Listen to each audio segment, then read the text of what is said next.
Bonjour. Bienvenue dans cette vidéo qui a pour objectif de vous présenter la démarche de mise en œuvre d'un management de projet agile dans notre logiciel PPM, Suite Projet. L'agilité est une approche de gestion de projet axée sur la flexibilité, l'itération, la collaboration et la réponse rapide aux changements.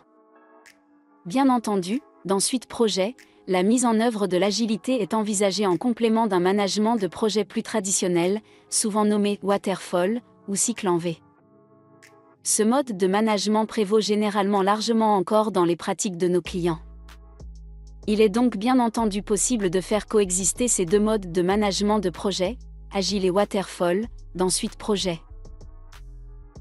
À l'issue de cette vidéo, vous serez en mesure de vérifier la capacité de Suite Projet à intégrer un management de projets agiles. Mais aussi, de comprendre les éléments clés de la mise en œuvre d'un processus agile, en complément d'un processus de gestion de projet plus classique. Il est donc possible de créer des projets de type agile, dans Suite Projet. Dans ce type de projet que l'on nomme des scrums, vous allez également pouvoir définir et gérer vos sprints. Avant d'apprendre à définir ces sprints, créons tout d'abord l'identité de votre premier projet Scrum. Dans la fiche identité de mise en place du Scrum, qui sera différente de celle établie pour la mise en place d'un projet plus conventionnel, vous rattachez le Scrum à des éléments organisationnels, comme une direction commanditaire. Vous pouvez naturellement utiliser des propriétés propres à votre système d'identification, comme par exemple ici pour une approbation d'une instance de gouvernance. Nous vous invitons également à borner le Scrum dans le temps, c'est-à-dire, à définir une date de début et une date de fin, sachant que ces dates pourront évidemment évoluer. Nous vous conseillons également de préciser les enjeux du Scrum, en utilisant le champ de description, et possiblement celui des points d'attention. Dans le cadre du développement d'un logiciel, on positionnera par exemple, dans le champ description, les éléments clés de la feuille de route annuelle du logiciel à faire évoluer. Dans celui des points d'attention, on pourra, par exemple, préciser des éléments de contrainte ou d'adhérence avec d'autres projets. Remarquez que Suite Projet vous permet de choisir un modèle de Kanban et donc d'utiliser un modèle spécifique pour les projets de type Scrum, si vous le souhaitez. Suite Projet vous permet également de nommer les acteurs clés d'un projet agile, en vous appuyant sur une terminologie propre à ce type de projet, et donc, différente de celle utilisée pour les rôles dans vos projets standards.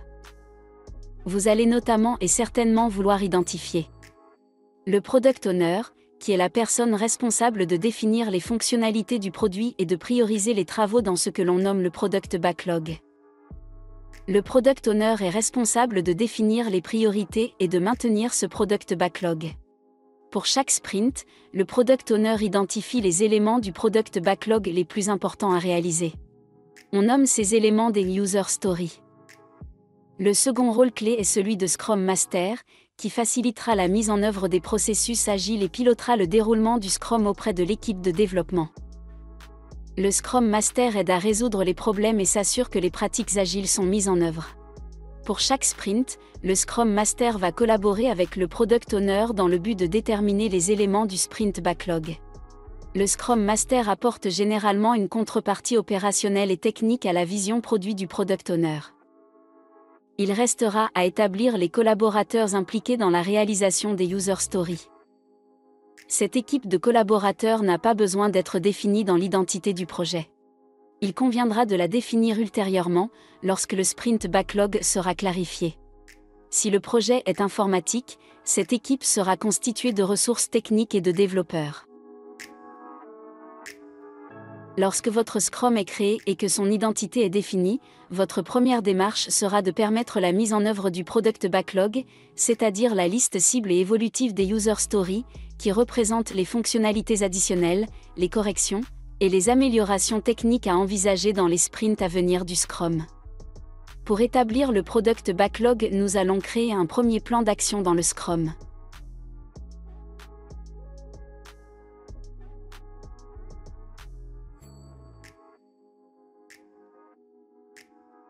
Lorsque le plan d'action est créé, il devient possible d'exploiter une fonctionnalité de création rapide des User Stories. Dans Suite Projet, ce formulaire est totalement paramétrable. Il doit permettre d'établir la description de vos user stories. Je vous conseille de le garder simple, mais il contient généralement néanmoins une date de début souhaitée et une date de fin attendue. Une description simple de la user story, basée par exemple sur la méthode, en tant que je veux que, afin de. Vous pouvez ajouter vos propres champs, comme ici la nature de la user story, qui peut en effet émaner de demandes métiers ou de correctifs notamment. Si besoin, vous pourriez même décider d'ajouter d'autres champs ou propriétés, permettant de mieux décrire vos user stories, ou de produire des rapports plus précis sur votre démarche agile. Nous vous conseillons également de définir une méthode d'évaluation de vos user stories. Généralement, l'évaluation se mesure en story points, c'est-à-dire à travers un système d'identification d'une valeur permettant d'estimer la complexité de réalisation. Pour l'évaluation de la complexité, n'hésitez pas à mettre en place un choix basé sur la suite de Fibonacci. Nous vous conseillons d'ailleurs de lier la complexité aux efforts de développement. Dans notre exemple, chacune des valeurs définies correspond en fait à un multiple de l'unité d'œuvre de développement.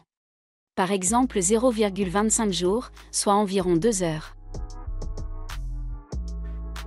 Bien entendu, l'ajout de user story dans le product backlog est une démarche continue et accessible à toutes les personnes à qui vous en donnerez les droits.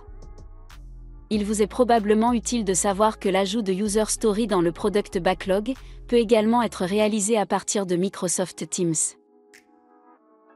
Les bases de votre Scrum sont maintenant définies avec d'une part le projet Scrum qui existe et un product backlog qui est disponible pour les acteurs clés de ce projet. Vous pouvez, dès lors, envisager de mettre en œuvre vos sprints. La liste des sprints peut être établie à l'avance, ou au fil de l'eau, dans le Scrum. Au sein du Scrum, dans Suite Projet, chacun des sprints est matérialisé par un plan d'action. Vous pouvez imaginer un système de numérotation des sprints, de votre choix. Incrémental, par rapport à des dates ou encore par rapport à des numéros de version si vous développez une application. Un des enjeux de l'agilité réside dans la maîtrise de la vélocité, c'est-à-dire la quantité de travail qu'une équipe peut réaliser pendant un sprint et qui est souvent mesurée en story point. La vélocité permet de vérifier l'adéquation entre le contenu attendu d'un sprint et la capacité ressource à le délivrer. Aussi, nous conseillons au Scrum Master d'utiliser la fonctionnalité de gestion des enveloppes, qui se matérialise par un onglet du plan d'action qui matérialise le sprint. Elle lui permet de déterminer d'une part les dates cibles de début et de fin du sprint, mais aussi le nombre d'unités d'œuvre disponibles pour réaliser le sprint. La bonne pratique nous indique de réaliser des sprints de 2 à 4 semaines, mais vous pouvez bien entendu déterminer une limite de durée différente.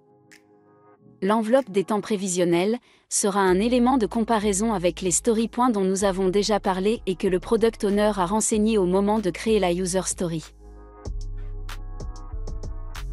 La définition du sprint backlog est un exercice réalisé sur une base très régulière, généralement, par le product owner et le Scrum Master.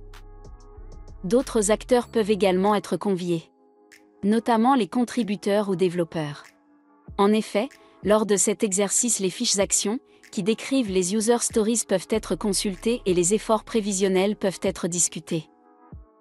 On utilise des méthodes plus ou moins simples pour prioriser le sprint backlog et vérifier que les efforts requis sont conformes avec les enveloppes dont nous venons de parler. Le planning poker est une de ces techniques. Quoi qu'il en soit, en utilisant tout ou partie des 3 outils de définition du contenu dans Suite Projet, à savoir le mind map, le Gantt ou le Kanban, à l'issue de cet exercice, chacun des développeurs doit être mis en responsabilité face à ses développements et c'est les organiser dans un cadre de temps défini pour le sprint. Il est fondamental de planifier le sprint backlog de manière à identifier des possibles liens entre les user stories, mais aussi de manière à confirmer l'évaluation des temps prévisionnels de chacun des contributeurs. Le niveau de détail des temps prévisionnels et de suivi des temps passés dépend du niveau d'analyse que vous souhaitez piloter. Vous pouvez décider de piloter au niveau de détail d'une user story ou bien au niveau du sprint, ou enfin au niveau plus macro du Scrum. Vous pouvez même décider de ne pas piloter les temps prévisionnels et passés, si votre organisation n'est pas mature pour cela.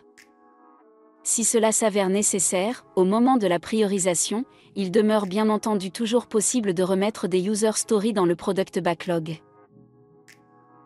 Au final, je vous recommande de valider la planification du sprint backlog, de manière à fixer la ligne de référence, ou baseline. Ceci permettra de mieux appréhender la rétrospective et la revue de sprint, c'est-à-dire respectivement les séances de démonstration de fin du sprint présentant le travail accompli et le recueil des retours des parties prenantes. Le sprint peut maintenant être lancé. Notez que pendant la réalisation d'un sprint, rien ne vous empêche de préparer le suivant ou d'ajouter régulièrement des user stories au product backlog.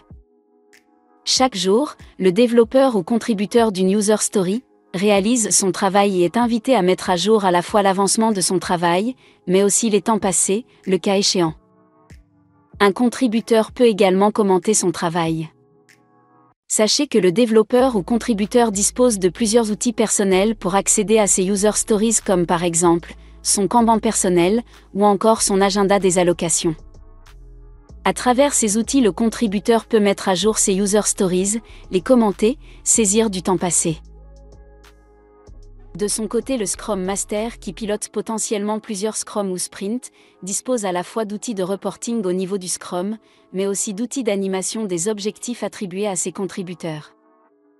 Dans le cadre de son Scrum, un des outils de suite projet intéressant à utiliser est celui nommé « Timeline du plan action ».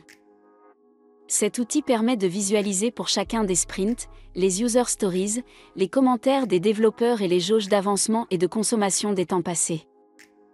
Cette vue exportable en PDF permet d'améliorer les rétrospectives et la revue de sprint.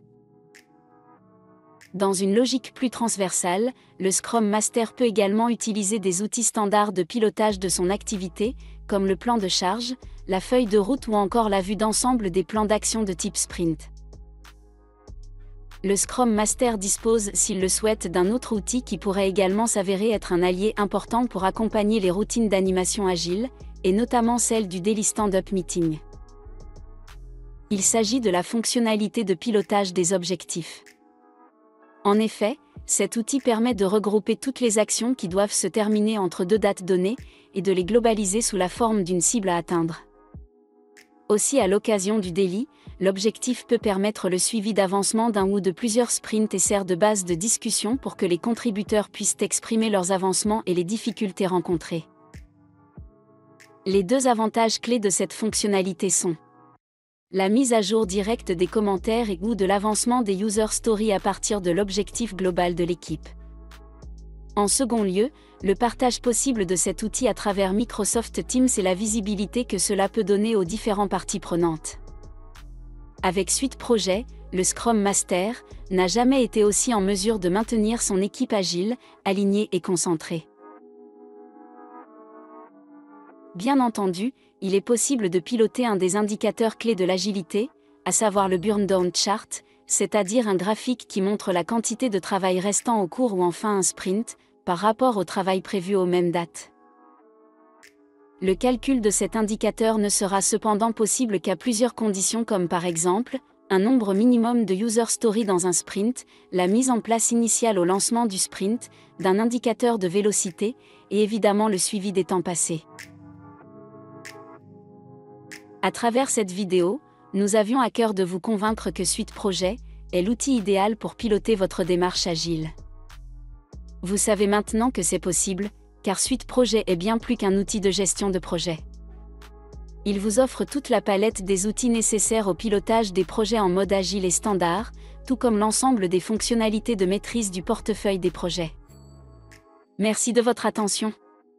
Retrouvez d'autres vidéos sur notre chaîne Icartube et suivez-nous sur notre compte LinkedIn et Twitter @IcarFrance, ainsi que sur notre site icar.fr pour rester connecté à l'actu d'Icar, votre pur project player.